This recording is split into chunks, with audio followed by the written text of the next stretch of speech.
ರಾಜ್ಯದಲ್ಲಿರುವಂತಹ ಈ ಕಾನೂನು ಸುವ್ಯವಸ್ಥೆ ಹದಗೆಟ್ಟಿರುವಂಥದ್ದು. ತಮ್ಗೆ ಹೇಳೋದಾದ್ರೆ ಯಾವ ರೀತಿ ಇವತ್ತು ಕಾನೂನು ಸುವ್ಯವಸ್ಥೆ ಹದಗೆಟ್ಟಿದೆ ಅಂತ ಹೇಳಿದ್ರೆ, ಬಳ್ಳಾರಿಯಲ್ಲಿ ನಡೆದಿರ್ತಕ್ಕಂಥ ಗುಂಡಾಗರ್ದಿ ಅಂದ್ರೆ ಒಂದು ಸರ್ಕಾರದ ವ್ಯವಸ್ಥೆ ಇದೆ ಅಂತ ಹೇಳಿ ಅದನ್ನ ದುರುಪಯೋಗ ಪಡ್ಕೊಂಡು ಯಾವ ರೀತಿ ಒಂದು ಆಡಳಿತ ಪಕ್ಷದ ಶಾಸಕ, ಕಾಂಗ್ರೆಸ್ ಶಾಸಕ ಅವರೇ ಮುಂದಾಳತ್ವವನ್ನು ವಹಿಸಿ ಯಾವ ರೀತಿ ಗುಂಡಾಗರ್ದಿ ಮಾಡಿ ಆ ಜಿಲ್ಲೆಗಳಲ್ಲಿ ಒಂದು ಭಯದ ವಾತಾವರಣ ನಿರ್ಮಾಣ ಮಾಡ್ತಾ ಇದ್ದಾರೆ.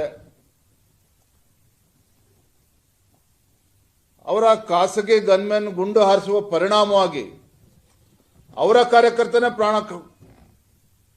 ಪ್ರಾಣವನ್ನು ಕಳೆದುಕೊಂಡ. ನೋಡಿ ಎಲ್ಲಿಗೆ ಬಂದ್ಬಿಟ್ಟಿದೆ ಪರಿಸ್ಥಿತಿ ಅಂತ ಹೇಳಿದ್ರೆ, ರಾಜಶೇಖರ್ ಅಂತಕ್ಕಂಥ ವ್ಯಕ್ತಿ ಅಲ್ಲೇನೋ ಅವತ್ತು ಹತ್ಯೆ ಆಯಿತು. ಅವರ ಕುಟುಂಬದ, ನನಗಿರುವಂತಹ ಮಾಹಿತಿ ಪ್ರಕಾರ ಕುಟುಂಬದ ಸದಸ್ಯರು ಅವರನ್ನ ದಫನ್ ಮಾಡಬೇಕು ಬಾಡಿಯನ್ನ ಅಂತೇಳಿ ಎಲ್ಲ ಪ್ಲಾನ್ ಮಾಡಿದ್ರು ಕೂಡ ಪೊಲೀಸರು ಬಲವಂತವಾಗಿ ಅವನ ಶವನ ತೆಗೆದುಕೊಂಡೋಗಿ ಸುಡುವಂತ ಕೆಲಸ ಮಾಡಿದ್ದಾರೆ ಅನ್ನೋ ಮಾಹಿತಿನೂ ಕೂಡ ಬರ್ತಾ ಇದೆ. ಯಾಕೆ ಅಂತ ಹೇಳಿ ನಿಮಗೆ ಗೊತ್ತಿದೆ, ಸಾಕಷ್ಟು ಚರ್ಚೆ ಆಗಿದೆ. 2 ಬಾರಿ ಪೋಸ್ಟ್ ಮಾರ್ಟಮ್ ಆಗಿದೆ ಅನ್ನೋದು ಕೂಡ ಸಾಕಷ್ಟು ಚರ್ಚೆ ಆಗಿದೆ. ಯಾವುದಕ್ಕೂ ಕೂಡ ಬಹುಶಃ ಸುಳಿವನ್ನ ಕೊಡಬಾರದು ಅನ್ನುವ ದುರುದ್ದೇಶ ಇಟ್ಕೊಂಡೇನೆ ಈ ರೀತಿ ನಡೆದಿದೆ ಅನ್ನೋದು ಕೂಡ ಇವತ್ತು ಸಾಕಷ್ಟು ಚರ್ಚೆ ಆಗ್ತಾ ಇರುವಂತದ್ದು. ಒಟ್ಟಾರೆಯಾಗಿ ಕಾನೂನು ಸುವ್ಯವಸ್ಥೆ ಸಂಪೂರ್ಣವಾಗಿ ಹದಗೆಟ್ಟಿರುವಂತದ್ದು. ಮೊನ್ನೆ ಯಲ್ಲಾಪುರದಲ್ಲಿ ನಡೆದಂತ ಘಟನೆ, ದಲಿತ ಹೆಣ್ಣುಮಗಳು ಬರ್ಬರವಾಗಿ ಹತ್ಯೆ ಆಗ್ತದೆ. ಇದನ್ನ ಕಾಂಗ್ರೆಸ್ ಸರ್ಕಾರ ಇದನ್ನ ಖಂಡಿಸೋದಿಲ್ಲ. ಯಾವುದೇ ಒಬ್ಬ ಸಚಿವ ಅಲ್ಲಿ ಭೇಟಿಯನ್ನು ಕೊಡುವಂತ ಕೆಲಸ ಮಾಡೋದಿಲ್ಲ, ಕುಟುಂಬಕ್ಕೆ ಸಾಂತ್ವನ ಧೈರ್ಯವನ್ನ ಕೊಡುವಂತ ಕೆಲಸ ಮಾಡೋದಿಲ್ಲ. ನಾನು ಕೂಡ ರಾಜ್ಯದ ಅಧ್ಯಕ್ಷನಾಗಿ ನನ್ನ ಪಕ್ಷದ ಮುಖಂಡರೊಂದಿಗೆ ಅಲ್ಲಿ ಭೇಟಿಯನ್ನು ಕೊಟ್ಟು, ಯಲ್ಲಾಪುರಕ್ಕೆ ಭೇಟಿಯನ್ನು ಕೊಟ್ಟು ಆ ಬಡ ಕುಟುಂಬವನ್ನ ಭೇಟಿ ಮಾಡಿ, ಸದಸ್ಯರನ್ನ ಭೇಟಿ ಮಾಡಿ ಮಾತನಾಡಿಸ್ಕೊಂಡು ಬಂದಿದ್ದೇವೆ. ಅದು ಇವತ್ತರೂ ಕೂಡ ಯಾವುದೇ ಸಚಿವರು ಹೋಗಿಲ್ಲ, ಶಾಸಕರೊಬ್ರು ಬಿಟ್ರೆ. ಮತ್ತೆ ನಾವು ಆಗ್ರಹವನ್ನು ಕೂಡ ಮಾಡಿದ್ವಿ, ನೀವು ಬಳ್ಳಾರಿನಲ್ಲಿ ನಿಮ್ಮ ಕಾಂಗ್ರೆಸ್ ಕಾರ್ಯಕರ್ತ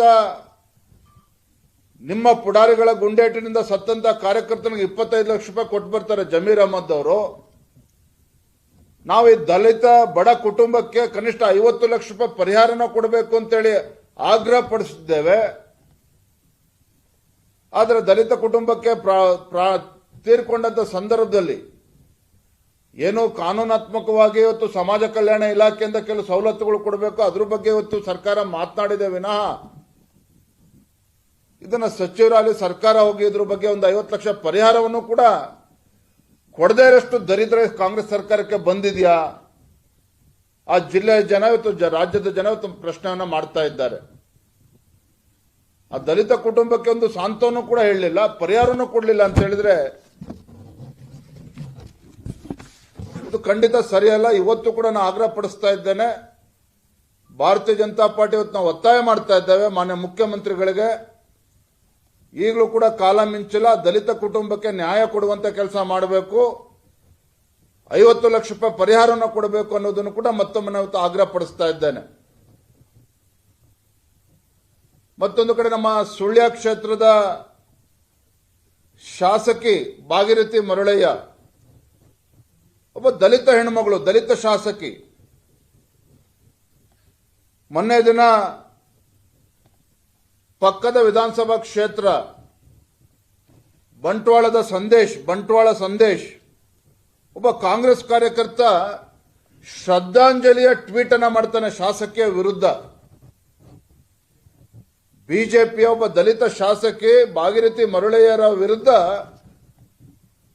ಶ್ರದ್ಧಾಂಜಲಿಗೆ ಒಂದು ಟ್ವೀಟ್ ಅನ್ನ ಮಾಡ್ತಾರೆ. ನಮ್ಮ ಕಾರ್ಯಕರ್ತರು ಹೋಗಿ ಕಂಪ್ಲೇಂಟ್ ಅನ್ನು ಕೂಡ ನೀಡಿದ್ದಾರೆ. ಯಾವುದೊಂದು ಟೆಕ್ನಿಕಲ್ ಕಾರಣವನ್ನು ಇಟ್ಕೊಂಡು ಇವತ್ತು ಅಲ್ಲಿರ್ತಕ್ಕಂಥ ಪೊಲೀಸ್ ವರಿಷ್ಠಾಧಿಕಾರಿಗಳು ಯಾವುದೇ ಒಂದು ಕಾನೂನಾತ್ಮಕವಾಗಿರ್ತಕ್ಕಂಥ ಕ್ರಮನ ಕೈಗೊಳ್ತಾ ಇಲ್ಲ. ಆ ಶಾಸಕಿಗೆ, ದಲಿತ ಶಾಸಕಿಗೆ ಅಪಮಾನ ಆದರೂ ಸಹ ಆ ಕಾರ್ಯಕರ್ತನ ಹಿಡಿದು ಒಳಗಾಕುವಂತ ಕೆಲಸ ಇವತ್ತಿಗೂ ಕೂಡ ಆಗಿಲ್ಲ. ನಾನು ರಾಜ್ಯದ ಮುಖ್ಯಮಂತ್ರಿ ಕೇಳೋದಕ್ಕೆ ಇಚ್ಛೆ ಪಡ್ತೇನೆ. ಅಹಿಂದ ಸಮುದಾಯವನ್ನ ಹೆಸರು ಹೇಳಿಕೊಂಡು ಇವತ್ತು ಅಧಿಕಾರದ ಚುಕ್ಕಾಣಿ ಹಿಡಿದಿರ್ತಕ್ಕಂಥ ಮಾನ್ಯ ಸಿದ್ದರಾಮಯ್ಯನವರೇ, ಇವತ್ತು ಕರ್ನಾಟಕ ರಾಜ್ಯದಲ್ಲಿ ಈ ರೀತಿ ದಲಿತರಿಗೆ ಅಪಮಾನ ಆಗ್ತಾ ಇರ್ತಕ್ಕಂಥದ್ದನ್ನ ಸಹಿಸಿಕೊಂಡು ಸುಮ್ಮನೆ ಕೂತಿದ್ದಾರಲ್ಲ, ಇದು ಸರಿನಾ? ಇದು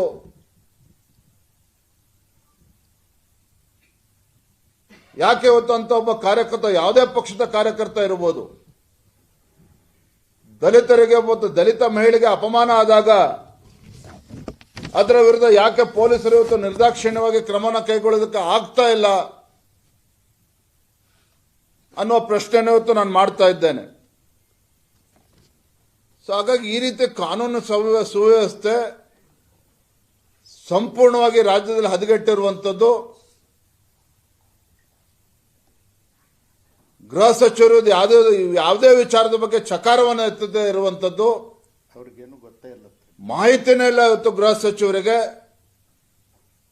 ಬಳ್ಳಾರಿನಲ್ಲೂ ಕೂಡ ಉಪಮುಖ್ಯಮಂತ್ರಿಗಳು ಹೋಗಿ ಪೊಲೀಸ್ ಅಧಿಕಾರಿಗಳ ಜೊತೆ ಸಭೆ ಮಾಡಿ ಬರ್ತಾರೆ.